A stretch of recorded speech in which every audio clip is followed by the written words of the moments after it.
Staphylococcus, muchos es el body, es el que causa cólico en caballos y causa timpanismo de grano en rumiantes. Esta casi no tenemos nosotros y aparecen en los perros. O sea, es diferente el microbioma de un perro al del humano. ¿Sí? Hay proteobacterias que degradan proteínas. Ahora, estamos en una etapa donde estamos entendiendo esto y estamos identificando qué familias tienen efectos benéficos y cuáles no. Un perro con peso normal va a tener Firmicutes, bacteroides, fusobacteria, actinobacteria, proteobacteria y un montón de bacterias. Es decir, un perro sano tiene una gran diversidad de bacterias. ¿Qué es diversidad?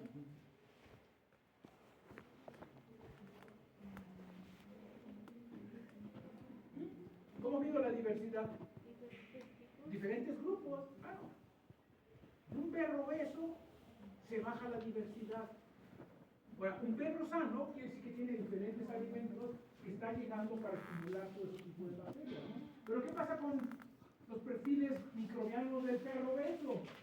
Hay menos diversidad y riqueza. Diversidad de tipos de grupos. ¿Cómo medimos la riqueza bacteriana o la riqueza en un hábitat vegetal? ¿Alguien sabe? El número de especies. O sea, el número es el total que hay. Y la diversidad es los grupos que hay. Entonces, un perro obeso baja la diversidad y baja la riqueza. Es decir, hay menos grupos. ¿Por qué? Porque están predominando ciertos alimentos y aumentan las fusobacterias. ¡Ah, caray!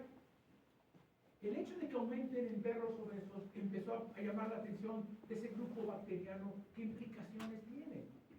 Porque no es una bacteria que deseamos que esté en cantidades elevadas. Y ahorita vamos a ver por qué. ¿Sí? Y se reducen los bacteroides. A ver, vamos a regresar a los bacteroides. ¿Ok? Aquí a la de acá. Botella, bacteroides. Vamos a la de acá porque creo que estamos claros algunas bacterias. Bacteroides. Aquí están. Tenemos que degradan almidón, etc. ¿Qué es lo que pasa? Si hablamos de 9 millones de genes en bacterias, al momento que reducimos diversidad de riqueza, la capacidad metabólica de las bacterias de ese perro son menores que en un perro sano. Entonces, se empezó a estudiar la microbiota en obesidad. Y eso, hay trabajos muy interesantes, y les voy a ser honesto, complicados de leer cuando agarras el artículo original, pero yo se los voy a poner ya en lo más sencillo posible, porque ¿sí saben lo que es la disbiosis? ¿Han oído hablar del término disbiosis? Disbiosis es homeostasis, ¿qué significa? Homeostasis. La disbiosis es un estado con desequilibrio, se pierde el equilibrio. Entonces, la población microbiana de cualquier organismo puede estar en equilibrio, pero cuando hay obesidad se pierde el equilibrio, ¿no? Entonces se han encontrado en humanos, incrementa el Firmicutes, baja el bacteroides, pero una cosa que empezaron a entender, pues resulta que estas bacterias tienen que ver con cuánta energía se aprovecha el animal. Esto es interesante porque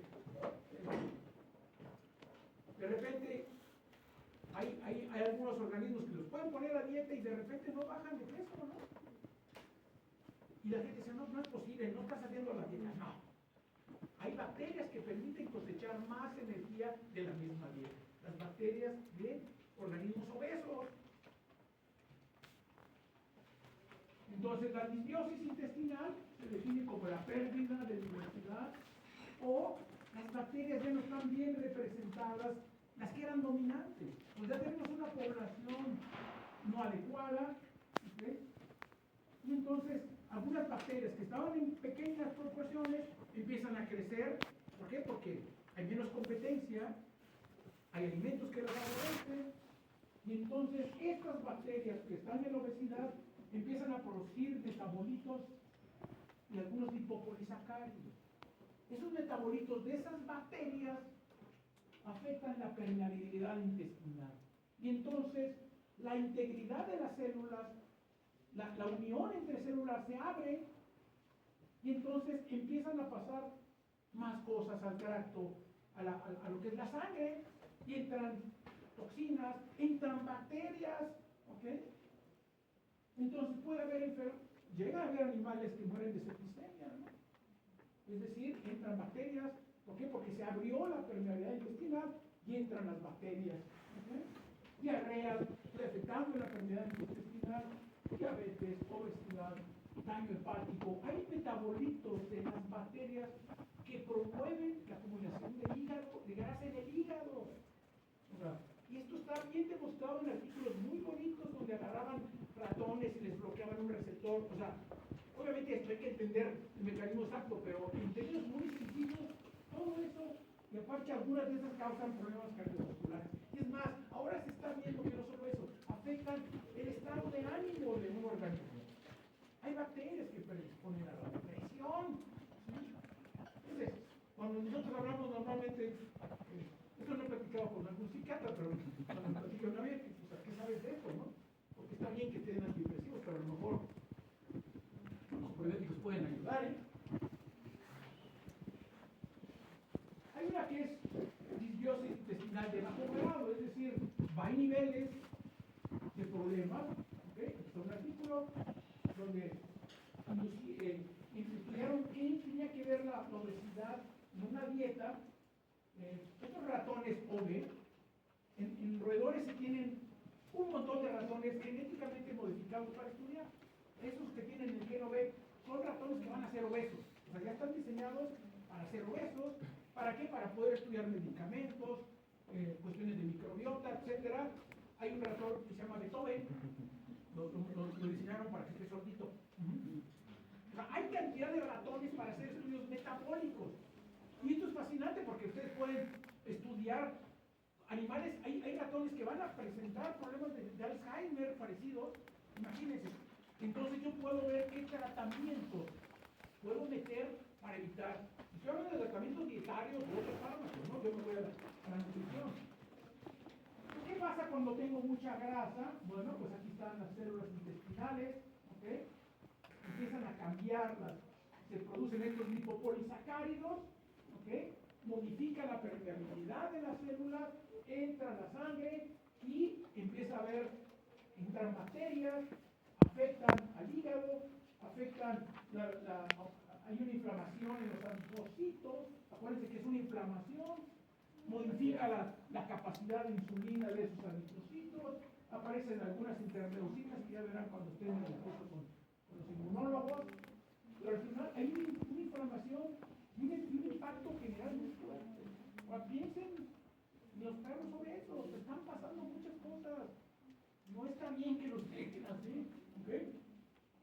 Aquí son datos de humanos, pero tenemos un organismo saludable, aquí estoy poniendo que está diversidad, y estos reguladores de factores T y TH, o sea, están en equilibrio. Estos factores reguladores y que responden a la inflamación son bien interesantes, las células tipo T. Porque ¿qué pasa? ¿Cómo le hace el organismo para distinguir en una cosa buena que come una cosa mala? O sea, hay células reguladoras inflamatorias, ¿okay?, que regulan cuando hay una alergia, cuando hay una respuesta rápida, o sea, que comí algo que estaba echado a perder, ¿okay? O sea, tienen que diferenciar estas células entre un metabolito bueno y un metabolito tóxico. Entonces las disbiosis aumentan las bacterias y la respuesta proinflamatoria, ¿sí?, o que disminuye la capacidad de respuesta. Pero en ambos casos el resultado es inflamación. Se pierden, entonces un animal obeso tiene menos capacidad de regular que un animal sano, ¿no? Estos son trabajos muy interesantes, les digo yo, vale la pena. Y agarraron gran parte, eso se sabe, en ratones y en humanos, y va poco en perros, pero lo vamos a ver. Pero los principios son los mismos. Los animales que tienen gen, los obesos, los que diseñaron genéticamente, predominan los firmicutes, y en los delgados están los bacteroidetes. Entonces, ustedes agarran, eso sucede en humanos también. Gente humano que está obeso casa van a encontrar más firmicutes y menos bacteroides. Miren cómo nos empiezan a indicar, este es el humano, aquí está firmicutes, bacteroides, los pusieron a dieta, les tomaron las muestras excretales, entonces se toma una muestra discreta, se manejan en ultracongelación o en nitrógeno, y lo pueden mandar a secuenciar todo o hacer aquí la preparación del DNA y mandar la muestra. ¿Sí? ¿Y qué pasó? Empezaron a bajar los firmicutes y aumentar los bacteroides, ¿no? Entonces, esta relación bacteroides-firmicutes es bien importante. Dice que en animales domésticos, en borregos, la relación modifica la eficiencia de producción del animal. O sea, el conocimiento de estas cosas que no sabíamos nos está diciendo, caray, ¿sí? Es un trabajo en perros, agarraron diferentes condiciones corporales, es decir, agarraron unos delgados, unos que estén obesos, y empezaron a ver, ¿sí? El que más había las firmicutes, sería bacteroides, pero sí pueden ver aquí los colores difieren de un animal con condición corporal 3 a uno de 6. Dignos que en estos experimentos se les da la misma dieta, ¿eh? O sea, para que yo pueda ver un experimento tengo que ponerlos en las mismas condiciones. Perdón, porque si agarro de perros que me traen al consultorio, pues este está comiendo una cosa, este otro. Entonces ya la respuesta depende de la dieta y del perro, ¿no? En cambio aquí, en estos experimentos, aquí lo que no se alcanza a ver, bueno, la dieta que consistió, 20% de grasa, se manda a secuenciar un segmento del RNA, y lo que vieron aquí, no alcanza a ver los números, lo vamos a modificar, es la diversidad, ¿no? Pero a medida que el animal está obeso, disminuye la diversidad y la riqueza, ¿no? ¿Qué relación tiene esto con todos los alimentos que tenemos en el mercado, no? En general, pues tenemos los superpremios, los premios, los económicos, ¿no? En general, los superpremios traen las proteínas, va bajando la grasa, los económicos tienen más carbohidratos. ¡Ojo! Pero hay un problema. No hay norma oficial en México para decir, yo puedo hacer mi alimento y decir que es premium, lo pongo bonito. ¿Sí? Hay un alimento que vende Purina en Estados Unidos, se llama el meat burger, algo así como de hamburguesa, casi no tiene carne, ¿no? ¿Sí? Ah, pero está en resto, una hamburguesita ahí en la propaganda. Entonces, ojo, ¿qué tengo que hacer? Hacer un diagnóstico, proteínas, carbohidratos y grasas. ¿Qué fue lo que trabajamos en mi grupo esta semana? La semana pasada, pues. ¿Por qué empezamos? Pues con proteínas, grasas y carbohidratos. O sea, y luego nos fuimos a energía. ¿Por qué? Porque el punto es que tenemos que ir hilando y haciendo el diagnóstico, y así empezamos. Entonces, en la cantidad y el tipo de nutrientes van a modificar y van a tener un impacto en la salud. Los carbohidratos fermentables, la fibra, ojo, la fibra cruda no sirve, recuerden. Tenemos que hablar de fibra detergente neutro.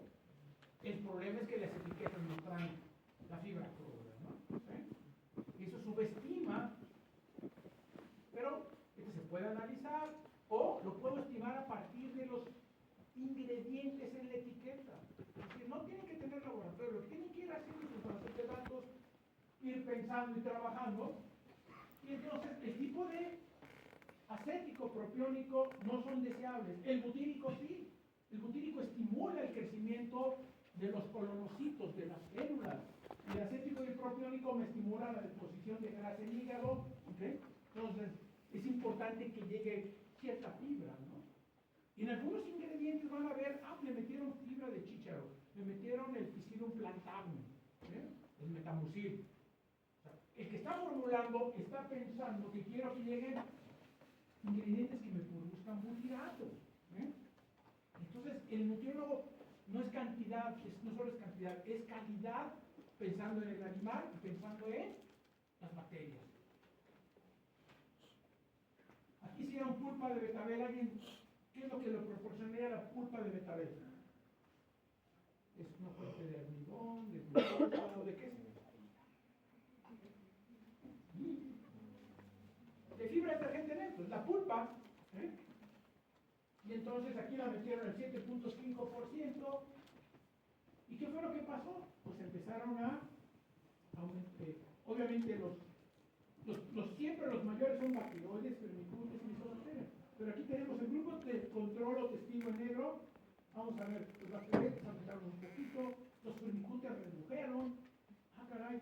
En el grupo testigo, vean qué sucede con este grupo. Fusobacteria, es decir, le dieron 7.5% de fibra de betabel y reduje los fusobacterias. Otros parecen estar iguales. Pero ¿qué importancia tiene esa fusobacteria? Entonces, fíjense, una fuente de fibra modifica, aumenta un grupo importante. A ver, acá es una dieta alta en grasa y le metieron muchísimo, ¿okay? Y aquí lo que fueron cambiando, a mayor, conforme pasaba el tiempo, entonces la diversidad va cayendo, la diversidad aumenta el y aumentó fusobacterias. Ah, caray.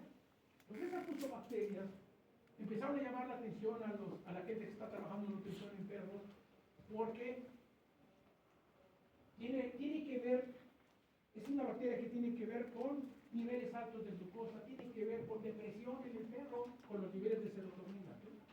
Y ahorita vamos a regresar a esto, ¿no? Entonces este es un aspecto muy importante. Entonces la microbiota va a modificar la cantidad de energía retenida. Ustedes pueden hacer sus cálculos como empezamos esta semana pasada. ¿Cuánta energía? Esta semana vamos a estar a ver el requerimiento del perro. Y a ver, hay perros que yo hago el cálculo bien y el perro no leyó mis cálculos, ¿no? ¿Por qué? Por la microbiota.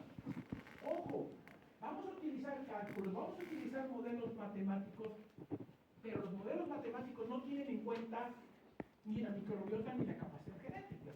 Entonces, de repente, ¿qué tengo que hacer? Pues pensar los datos, analizarlos. Este es un trabajo muy interesante que se hizo en ratones. ¿Y qué fue lo que hicieron? Y un ratón normal, agarraron, porque tienen animales libres de gérmenes, en un bioterio muy especializado, es decir, no tienen bacterias en el intestino, entonces les pusieron de las excretas de un ratón delgado y un ratón obeso, se les pusieron las excretas en un inóculo fecal. ¿Han oído hablar de los trasplantes fecales? No. Muy poco, pero ya se está usando. ¿Saben quién empezó los trasplantes fecales? Los chinos. Una cosa que llamaban la sopa amarilla. No quiero hablar de eso, pero ya se imaginarán, ¿no? Pero los trasplantes fecales es una forma de cambiar la microbiota. Ojo, en humanos ha habido problemas porque no se sabía. Ha habido gentes que les hicieron un trasplante y después del trasplante se vuelven obesos. ¿Por qué? Porque se hizo tenía un problema fermentativo muy grave la persona, no vamos a inocular de bacterias y acabó obesa la persona. Entonces no es tampoco agarrar, ahora le voy a trasplantar, no, hay que estudiar. Pero aquí, ¿qué fue lo que se hizo? Pues se tomó, y este es el epidídimo de les dieron la misma cantidad de gramos a los ratones, es decir, a los que estaban con el lóculo de obesos no se les dio más. Vean la grasa que tiene acumulado en el epidídimo. Estos ratoncitos, a la hora que los sacrificaron, tenían 40% menos grasa que los otros, con la misma cantidad de alimento. Esto nos cambió a todos los nutriólogos, eso de que, caray, mis calorías pues no salen, ¿no? Algunos animales siempre van a estar arriba o abajo. Pero están los datos, miren. Animales sanos les dieron un inóculo de obesos o delgados. Grasa inicial estaban iguales. Consumo igual. Grasa final 47. Y tenía más y un inclusive. Es decir, que aquí están los ácidos grasos volátiles, ¿no? Este es acético, ¿ok? Aumentó en el obeso, proteínico igual, pero el butirato también está muy alto, ¿no?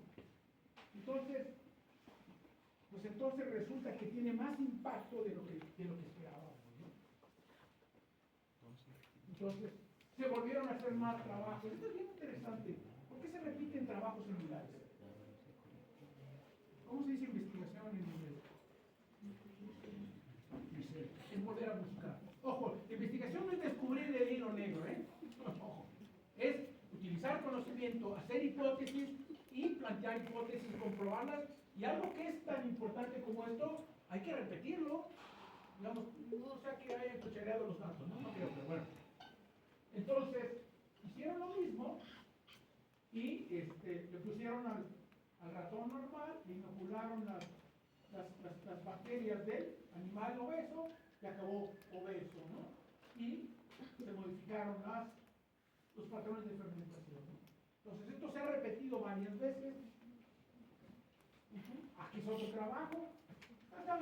Estaba orientado para humanos, es decir, agarraron animales sin bacterias y les dieron dieta como occidental, como los que hamburguesas, o sea, una dieta tipo gringo y una dieta tipo mediterráneo que tiene más ensaladita, menos. ¿Y qué pasó? El consumo de energía lo ajustaron a las mismas megacalorías, pero miren cuánta grasa tuvo 43%. Entonces, ahora piensen un poquito en lo que estábamos hablando. Mayor grasa, estamos hablando de obesidad, estamos hablando de inflamación, estamos hablando de toda la relación con todos esos factores.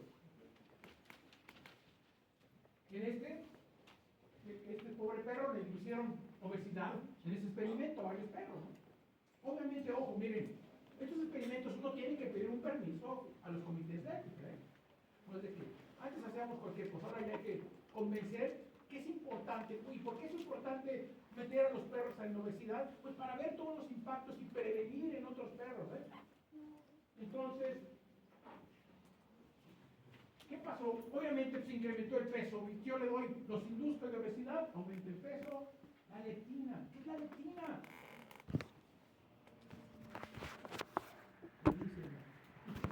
Una hormona que tiene que ver con el consumo. Importante el consumo voluntario. ¿Qué es la adiponectina? Suena algo de grasa, ¿verdad? Revisen qué es. ¿Qué?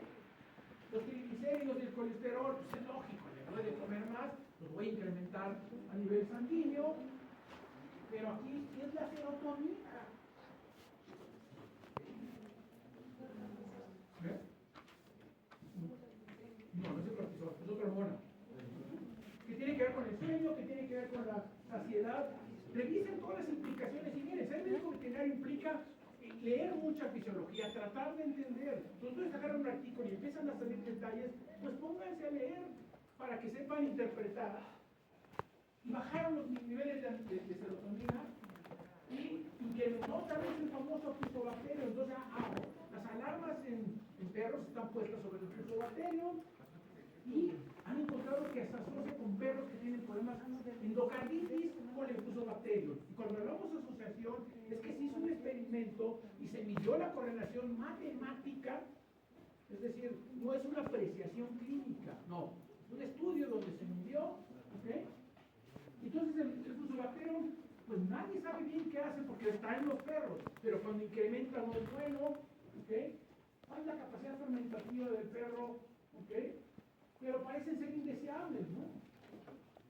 Hay otra cosa que no sé si se han oído hablar del segundo cerebro. ¿A qué se refiere?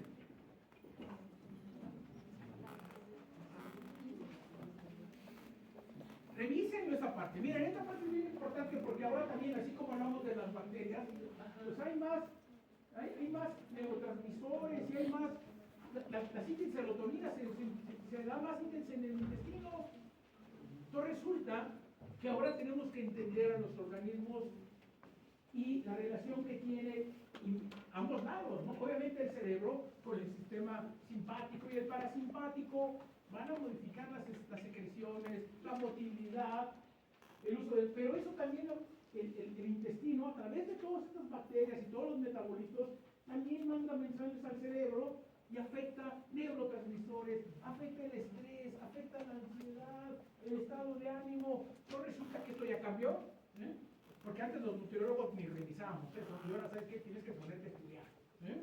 ¿Por qué? Porque tiene implicaciones y todo tiene que ver con el descubrimiento y el uso de biología molecular para saber qué bacterias estaban ahí, ¿no? Entonces, volvamos a la obesidad, ¿no?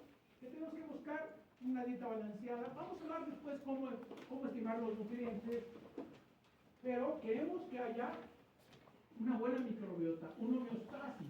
Entonces la fibra, el nivel y la cantidad tiene un impacto. Si yo le pongo mucha fibra al alimento del perro, ¿qué pasa? ¿Es bueno o es malo? Si le pongo demasiada, le causa diarrea. Entonces todo tiene El cerdo tiene una capacidad fermentativa de fibra que debo buscar niveles fisiológicamente adecuados. Si le paso, empieza a calar la retención de agua y al rato tiene diarrea. ¿Ok? Los probióticos son útiles. ¿Qué es un prebiótico? ¿Qué es un probiótico?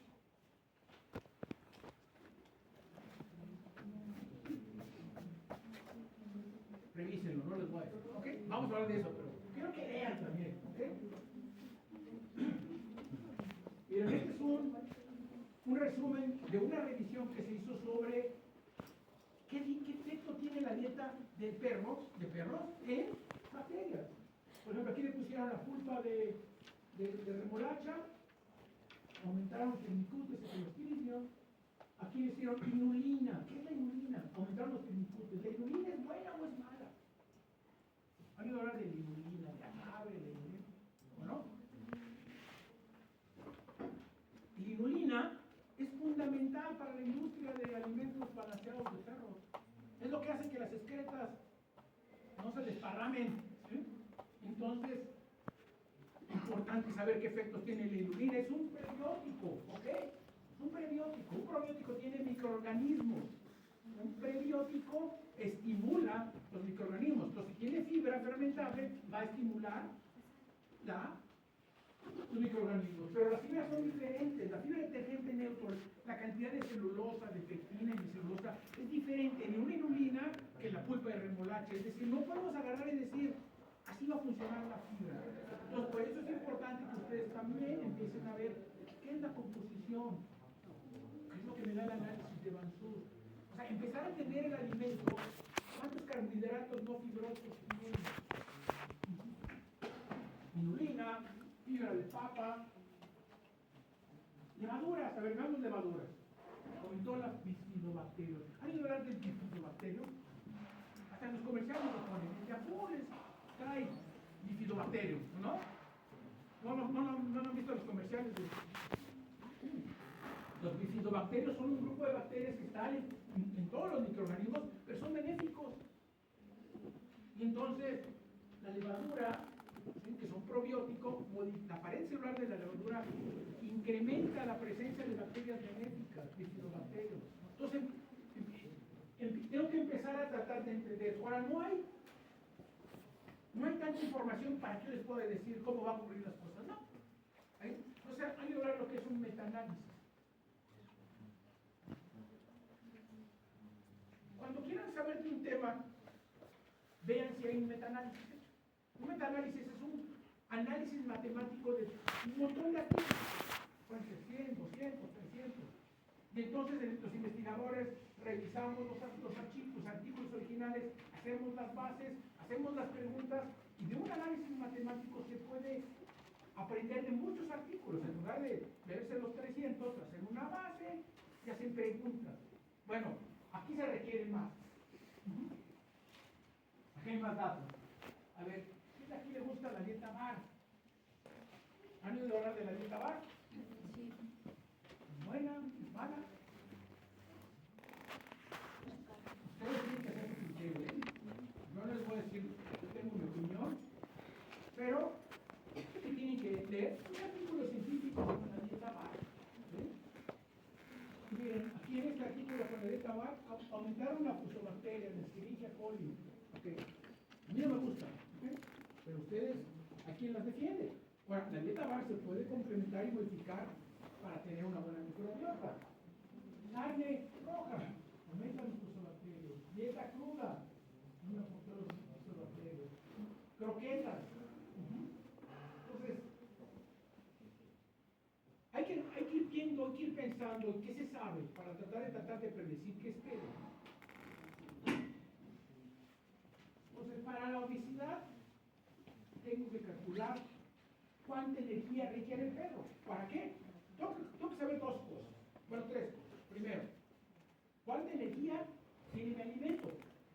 Eso se estima, ¿sí?, a través de ecuaciones o a través de datos con el perro. Lo vamos a ver después. La otra, tengo que saber cuánto requiere el perro. Entonces es una simple regla de 3. Si este tiene tantas megacalorías y el perro requiere tanto, ¿cuánto tengo que darle? 3 megacalorías por kilogramo y el perro requiere tanto. Así de sencillo es. No se puede hacer en base húmeda. Entonces el NRC, que es el National Research Committee, nos da diferentes coeficientes, es decir, ya les decía yo que el metabolismo basal es diferente. Entonces me da, mira, perros de raza grande, utilizas un coeficiente de 94 y van modificando, perros mascotas 105, o sea, mayor actividad 124, y esa es otra que tenemos que saber cuánto ejercicio hace el perro. Porque si el perro sale a correr, gasta más energía. Entonces, es pura matemática de tener información. Pero ojo, esto no está en el NRC, están las tablas, ¿no? La mayoría de la gente utiliza o 95 o 105 en los artículos científicos, ¿okay? Pero ustedes tendrán que ir haciendo una práctica profesional donde van a ir, si van empezando el perro y van haciendo sus cálculos, pueden ver cuál coeficiente les deben de utilizar, ¿no? Ahora, hay programas en la red, no les da toda esta diversidad de coeficientes, ¿eh? Ellos agarran el promedio, ustedes ponen el peso del perro y cuánta energía tiene su alimento y les dice, dale 300 gramos, ¿ok? Sí se puede, pero tengo que saber, ¿no? Pues vamos a buscar una nutrición óptima para que tengan salud los perros, calidad de vida, que tengan buen crecimiento cuando se requiere, mantenimiento y su edad, que tengan con nosotros mayor tiempo en buena condición. Entonces, muy sencillo, termino con amena. A los estudiantes les pedí que vean qué es amena. Nuestra amena es nuestra Asociación Mexicana de Especialistas en Nutrición Animal. Yo los invito a que se inscriban como estudiantes, como miembros. Este año vamos a tener un congreso en Guadalajara. Pues va a haber becas de la inscripción del congreso, que son 8,000 pesos. ¿Okay? Pero vale la pena, los que pueden presentar trabajos de licenciatura en el congreso. Hay premios en efectivo, van cheques desde 20 hasta 50,000 pesos a los mejores trabajos, ¿no? Y a mí me están buscando médicos veterinarios que quieran hacer nutrición. Los puestos de nutrición los están tomando pues, principalmente ingenieros agrónomos o técnicos. Pero las plantas de alimento, el que firma legalmente tiene que ser un médico veterinario. Entonces, hay trabajo, pero faltan jóvenes que quieren dedicarse a la nutrición. Entonces, ahí se los dejo yo. De tarea, perdón, me regresé aquí, para que lo piensen. Y con esto prendemos la luz. Vamos a ver qué dudas. ¿Dudas, compañeros? Comentarios.